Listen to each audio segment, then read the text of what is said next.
పొంగిలేటి గారు ఏదో అన్నారని ఏదో ఒక పత్రికలో వస్తే దాని మీద హరీష్ రావు గారు మాట్లాడుతుండ్రు అంటాడు.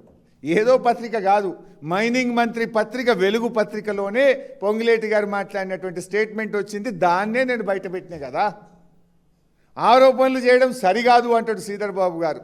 ఆరోపణలు చేయలే, నేను పక్కా ఆధారాలతో మాట్లాడిన శ్రీధర్ బాబు గారు. అంటే పాపం వాళ్ళకి ఏం అర్థం కాక గడబడ పొన్నం ప్రభాకర్ అంటాడు, అరే ఇవాళ ఎట్లా మాట్లాడతాడు హరీష్ రావు, అసలు మైనింగ్ ఎజెండానే లేదు ఇవాళ అంటాడు. పాపం ఆయన ఒక క్యాబినెట్ మంత్రి. పరిశ్రమల శాఖలో భాగంగానే మైనింగ్ కూడా ఉంటుంది. మైనింగ్ కూడా ఆ రోజు ఎజెండాలో ఉన్నది, పద్దు మీద చర్చ జరుగుతుందనే కనీస విషయం కూడా పొన్నం ప్రభాకర్ గారికి తెలియకపోవడం శోచనీయం. భట్టి విక్రమార్క గారు లేచి అంటాడు, హరీష్ రావు గారు చెప్పింది వాస్తవమో అవాస్తవమో ఎవరికి తెలుసు అంటుండు. నేను ఆధారాలతోనే చూపిస్తుంటే అవినీతి జరిగింది, పెనాల్టీ పడ్డది అని మీ మైనింగ్ మంత్రి చెప్తాడు, అవినీతి చేసింది మంత్రి కంపెనీ అని నీ ముఖ్యమంత్రి చెప్తాడు. భట్టి విక్రమార్కలేష్ అంటాడు అవినీతి జరిగిందో లేదో హరీష్ రావు గారు ఏదో చెప్తుండు అంటాడు.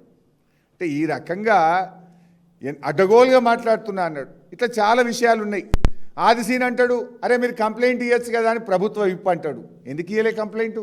మా తమ్ముడు ఎర్రోళ్ళ శ్రీనివాస్ చీఫ్ సెక్రటరీకి, సెక్రటరీ పొల్యూషన్ కంట్రోల్ బోర్డుకు, డైరెక్టర్ జనరల్ ఏసీబీకి, డైరెక్టర్ జనరల్ విజిలెన్స్కు, ఎంఏయుడికి, అందరికి ఒక 50 కంప్లైంట్లు ఇచ్చినాం. కంప్లైంట్ ఇవ్వలేదా?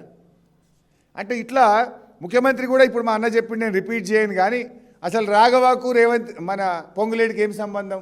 ఎవడో తోక సుట్టం ఉంటే రాఘవన్ మీద ఎట్లా ఆరోపణలు చేస్తారు అని మాట్లాడతారు. అంటే ఈ రకంగా పొంగులేటి గారిని కాపాడబోయి 100 అబద్ధాలు ఆడినారు. దొరికిపోయింది, స్పష్టంగా దొరికిపోయింది. ఈ బుకాయించే ప్రయత్నంలో తికమకబడి మరిన్ని తప్పులు చేసి రెడ్ హ్యాండెడ్గా దొరికిపోయింది.